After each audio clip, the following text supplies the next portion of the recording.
a stolen throne, a prophecy about a single missing sandal, a quest to the very edge of the known world for a fleece made entirely of gold, guarded by a dragon that never sleeps.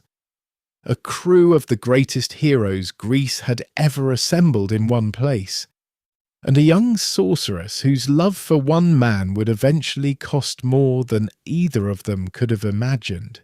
This is one of the biggest adventures in all of Greek mythology, and almost none of it happens the way you'd expect. This is the story of Jason and the Golden Fleece, if you enjoy stories like this one, like Gino and his friends do. Hey Gino, keep shaking it, Papa.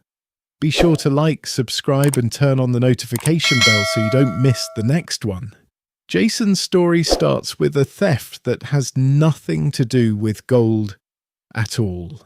His father Aeson was the rightful king of a small coastal city called Iolcus, respected and fair until his own half-brother Pelias, hungry for a throne that wasn't his, seized it out from under him by force. Jason, still just a small child when it happened, was smuggled away in secret before Pelias' soldiers could find him, and raised far from the city, far from any danger a jealous new king might decide to pose to a rival heir still breathing somewhere out there. Once Jason was settled into his new home, he had a teacher named Chiron, a wise old centaur living high in the mountains, half man and half horse, who had trained more than one hero before Jason ever arrived at his door, and who taught the boy not just how to fight, but how to think like someone destined for something larger than himself. Years passed. Jason grew into a young man, strong and capable, and finally set out to reclaim the throne that should have been his by right of birth. Along the road back toward Iolcus, he came across an old woman standing at the edge of a swollen, fast-moving river, unable to find a safe way across on her own. Without a second thought, without asking who she was or what she wanted in return, Jason knelt down and carried her across on his own back, fighting the current the whole way. What Jason didn't know, and wouldn't know for a long time afterward, was that the old woman was Hera herself, queen of the gods, testing him in disguise the way she occasionally tested mortals she was curious about. His simple, unhesitating kindness earned him something that would matter more than he could possibly have understood in that single moment: the loyalty of one of the most powerful goddesses in existence, quietly watching over every step of the journey still ahead of him. The crossing cost him one sandal swept away by the current, part way across, and he walked the rest of the way into Iolcus with only one foot properly shod, mud splattered and unaware of how much that missing sandal was about to matter. Pelias saw him coming from the palace steps and felt something close to genuine dread settle into his chest. An old prophecy, given to him years earlier by an oracle he'd never quite managed to forget, had warned him for years to beware a man wearing only one sandal. Here one was, walking calmly and directly toward his throne. Pelias didn't dare simply kill Jason outright in front of the whole city. Even a usurper worries about the consequences of murdering a hero blessed by the gods in plain sight of his own people. Instead, he smiled, welcomed his nephew warmly, and set a task he was privately certain would finish the job for him without a single drop of blood on his own hands. "Bring back the Golden Fleece," he told Jason, "and the throne is yours, freely given, no argument." The fleece hung at the far edge of the known world in a kingdom called Colchis, nailed to a sacred tree and guarded day and night by a dragon that never once closed its eyes to sleep, in a land no Greek ship had ever successfully reached and returned from in one piece. Jason accepted the challenge without hesitation and set about building something no one in Greece had ever attempted before. A ship large enough and strong enough to carry not just an ordinary crew, but the greatest collection of heroes the entire region had ever assembled in one single place. Shipwrights worked for months under Jason's direction, and when it was finished, they called it the Argo, and the men who sailed on her became known, forever after, as the Argonauts. Built into the ship's very prow was a single sacred beam of oak, cut from a grove at Dodona, where the trees themselves were said to whisper the will of the gods, and that beam, wedged into the Argo's frame, could speak on rare occasions, warning the crew of dangers no ordinary sailor could have known to watch for. Among the crew who answered Jason's call stood Hercules, already famous across Greece for feats no other mortal could hope to match, his sheer strength alone worth more than an entire crew of ordinary sailors. Orpheus came too, carrying his golden lyre, his music calming storms before they could fully form and easing the bone-deep exhaustion of men rowing for days on end without real rest. The twin brothers Castor and Pollux joined the voyage as well. One born mortal and one born a god's son, inseparable since birth. Pelias came aboard, a hero in his own right, whose own son would one day become the single most famous warrior in all of Greek legend. Telamon sailed with them too, along with dozens of others, each one accomplished and respected in his own right, and among that crew of men stood one woman, Atalanta, a huntress whose speed and skill with a bow matched or exceeded nearly every man standing beside her, welcomed aboard not as an exception to the voyage, but as one of its most capable members. All of them were willing to risk a journey most of Greece quietly assumed behind closed doors they'd never actually return from alive. The Argo's first real stop came at the island of Lemnos, and what the crew found there was unlike anything any of them had expected. The island's women lived entirely alone, without a single man among them, the result of a curse laid on them years earlier by Aphrodite herself. Furious that the women of Lemnos had neglected her worship, the curse had made every woman on the island unbearable to the men who once lived there, driving those men into the arms of foreign captives instead, until the women, in their shame and fury, rose up together and drove every man from the island entirely. They had lived in isolation ever since, ruled by their young queen, Hypsipyle, tending fields and harbours that had once belonged to husbands and fathers, now gone for good. When the Argo's crew arrived, exhausted from the voyage and in need of real rest, the women watched the ship approach with a mixture of caution and something closer to disbelief. The first men to set foot on their shores in longer than most of them cared to remember. Caution gave way quickly to welcome. They opened their homes, their harbours, and their tables to the Argonauts, starved for company after years of isolation. None of them had truly chosen. What was meant to be a brief stop to restock supplies and repair the ship stretched into weeks, then months. The Argonauts, settling comfortably into the island's warmth and welcome, several relationships forming that would leave lasting marks on Lemnos long after the ship finally sailed on. Children born, who would grow up knowing their fathers only through stories. It was Hercules, in the end, growing impatient and increasingly frustrated, watching his crewmates forget entirely why they'd set out in the first place, who finally forced the issue, standing at the harbour's edge and reminding Jason and the others bluntly that a fleece wasn't going to sail itself across the sea to meet them while they lingered here indefinitely.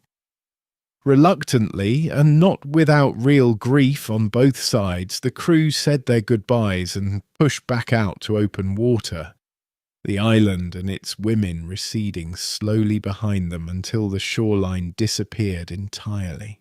Further along the voyage, the Argonauts found a man named Phineus, a blind prophet living alone on a remote shore, cursed by the gods for a very specific offence. He had once revealed too much of the future to mortals, who were never meant to know it, sharing secrets the gods considered theirs alone to withhold. As punishment, every single time he tried to eat, monstrous winged creatures called Harpies swooped down out of nowhere and stole or fouled his food before he could taste a single bite, leaving him slowly starving despite tables set fresh in front of him every day. For years without end, the Argonauts drove the Harpies off for good, chasing them screeching out over open water until they never returned, and in gratitude, Phineus gave the crew something worth far more than any single meal. Real knowledge of the dangers still waiting somewhere ahead of them, including one obstacle he warned them, mattered more than every other danger combined. The Symplegades, he called them, his blind eyes fixed on some memory only he could see. Two massive cliffs standing at a narrow sea passage, cliffs that crashed together without any warning at all, closing the entire gap between them fast enough to crush any ship unlucky enough to be caught passing through at the wrong moment. No vessel that had ever entered that passage had made it out the other side intact. Phineus told them the only possible way through was to send a bird ahead of the ship first, watch closely exactly how the cliffs reacted to something small passing between them, and then row harder than any crew in the history of sailing had ever rowed the instant the gap reopened again. The Argonauts did exactly as he instructed, releasing a dove into the narrow passage and watching, breath held, as the cliff snapped shut just a heartbeat too late to catch anything of the bird but a scattering of its tail feathers. The moment the passage opened again, every man aboard threw everything he had into the oars, the prow's sacred beam creaking out a final warning as the ship surged forward into the gap. The stern of the Argo cleared the cliffs by less than the width of a single hand, as they crashed shut behind the ship one final time, the sound like the whole world splitting apart. And after that day, the Symplegades never moved again, fixed permanently in place from that moment forward, as though the ship's narrow escape had finally exhausted whatever ancient power once drove them together. When the Argo finally reached the distant shores of Colchis, Hera wasn't finished helping the man who'd once carried her across a river, without ever knowing who she truly was. She went directly to Aphrodite, goddess of love, and asked for one more favour on Jason's behalf.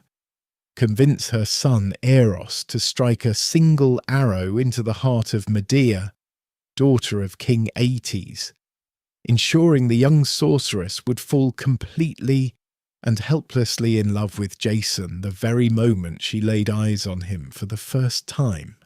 It worked exactly as Hera had intended it to. Medea, brilliant and formidably powerful in her own right, trained in magic since she was a small child by priestesses who recognized her gift early, found herself suddenly and completely consumed by a longing for a stranger she'd known for less than a single day, torn violently between loyalty to her own father and a pull toward Jason. She had no real power left to resist, no matter how hard some quiet part of her fought against it. King Aetes, for his part, had absolutely no intention of simply handing over his kingdom's most treasured and sacred possession to a foreign stranger who'd sailed in uninvited. He set Jason a task deliberately designed to be impossible for any mortal to survive without outside help. Jason would have to yoke 2 massive bronze-hoofed bulls, their breath hot enough to scorch bare flesh from several feet away, and use them to plough an entire field in a single day, start to finish, no rest between. Once ploughed, he'd have to sow that same field with a scattering of dragon's teeth, and from every single tooth planted in the churned earth, a fully armed warrior would spring up whole, sword already drawn, ready to kill him on sight the instant it rose. No mortal had ever attempted both tasks and lived to tell anyone about it, but Medea, torn apart by the longing Eros had planted in her days earlier, came to Jason in secret the night before the trial, moving quietly through the palace after everyone else had gone to sleep, and gave him exactly what he needed to survive it. A protective ointment brewed from herbs she'd gathered and prepared herself to shield his skin entirely from the bull's scorching fire.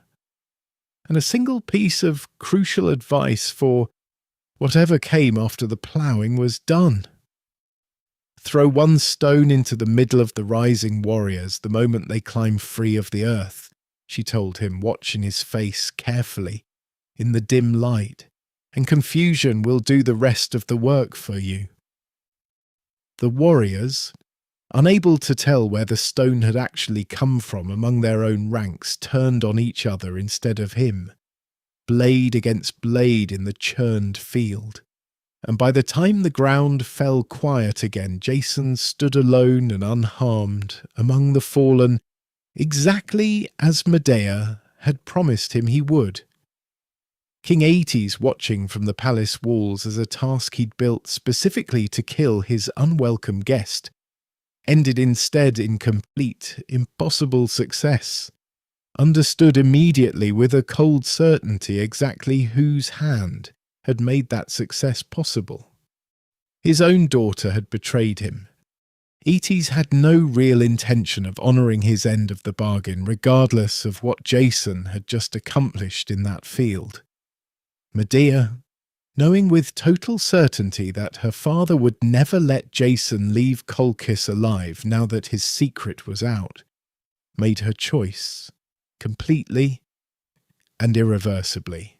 She led Jason herself under cover of darkness to the sacred grove where the fleece hung on its ancient tree, guarded by a dragon coiled around the trunk that had not slept once in its entire long existence.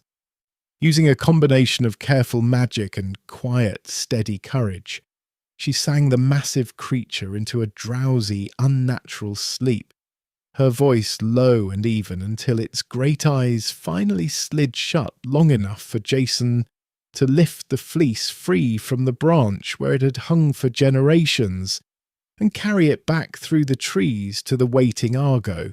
They fled Colchis that same night, Medea choosing exile from her own home, her own family, and everything familiar to her over a father who would have killed the man she loved without a second thought. Aetes pursued them across open water almost immediately, furious and utterly relentless, gaining on the Argo mile by mile. During the chaos of that chase, Medea's own brother tragically lost his life, and Aetes, devastated, finally called off the pursuit and turned back for home rather than continue on. The Argo sailed on toward home after that, carrying the fleece safely in its hold, and carrying a woman who had given up absolutely everything she'd ever known for a man she'd loved for barely a matter of weeks. The voyage home carried its own dangers still. Nearing the island of Crete, the crew spotted a massive bronze figure striding along the shoreline, taller than the tallest ship's mast, hurling boulders the size of houses at any vessel that dared approach. This was Talos, an enormous automaton forged by Hephaestus himself at the forge, given to Crete generations earlier to guard its coastline from exactly this kind of intrusion.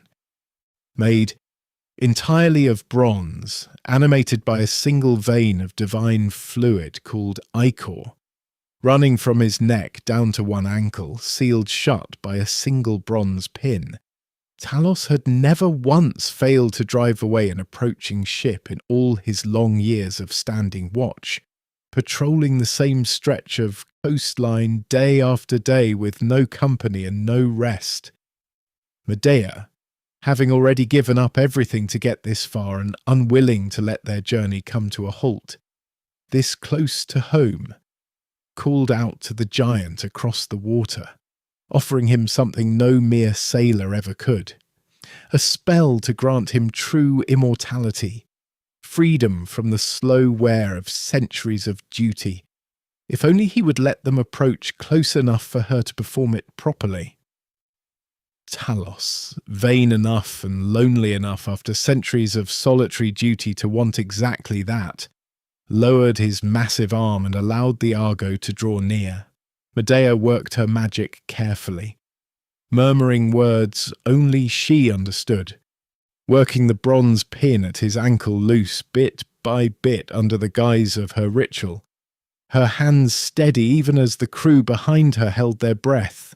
The pin finally gave way entirely, and the single seal holding his lifeblood inside failed with it. The ichor drained out of him in a bright, unstoppable stream, pooling on the rocks beneath his enormous feet, and Talos collapsed onto the shoreline, motionless for the first time in centuries, clearing the Argo's path forward at last. Jason returned to Iolcus in triumph. Months later, the Golden Fleece finally in hand, exactly as promised, expecting Pelias to honour their bargain honestly and hand over the throne he'd stolen from Jason's own father all those years earlier. Pelias refused outright, without even the courtesy of pretending to consider it. He had never actually intended to give up his kingdom, fleece or no fleece, and had simply gambled, incorrectly as it turned out, that the quest itself would kill Jason long before the question of the throne ever needed a real answer. Medea, still completely devoted to Jason and genuinely furious on his behalf, took matters into her own capable hands. She approached Pelias's own daughters privately, offering them a demonstration of exactly what her powers could do, restoring an old, worn-out ram to full youth, right in front of their eyes through a careful ritual involving a boiling cauldron and a precise combination of herbs, convincing them completely that the very same process could restore their own aging father to health and vigour. What she led the daughters to believe was an act of mercy was, in cold truth, a carefully engineered act of revenge dressed up as a gift. The daughters, believing entirely in what they'd just personally witnessed with their own eyes, did exactly as Medea guided them to do, absolutely certain they were saving their beloved father rather than ending his life for good. Jason finally had his throne, after everything it had cost to reach it. Look at the whole shape of Jason's quest from beginning to end, and a familiar pattern starts to emerge, one you may already recognise if you've been with this channel for a while now. A rightful heir, denied the throne that should have been his. A king who sends him on a task expecting it to be fatal instead of simply granting what's rightfully owed. A hero who survives anyway against every reasonable expectation through some combination of genuine courage, unlikely allies, and help he never could have earned entirely on his own strength alone. It's the same underlying shape as Hercules' 12 labours. the same shape as Perseus setting out after Medusa. Something about that particular pattern has clearly mattered to people for thousands of years, told and retold across story after story, hero after hero, culture after culture. But underneath all the adventure and triumph, Lemnos, the clashing rocks, the impossible trials, a bronze giant felled by cleverness rather than strength. This story is really Medea's tragedy just as much as it is Jason's victory. A brilliant, formidably powerful woman who gave up her home, her family, and her own father's trust and protection for a man she'd known only a matter of weeks, guided there by gods who needed her specifically for their own distant purposes and never once paused to consider what any of it would actually cost her. If you enjoy stories like this one, subscribe to Mythology and Legends and turn on the notification bell so the next one finds you the moment it's ready. Which myth would you like told next? Leave it in the comments below. Thank you for listening to the tale of Jason and the Golden Fleece, and we'll see you again soon.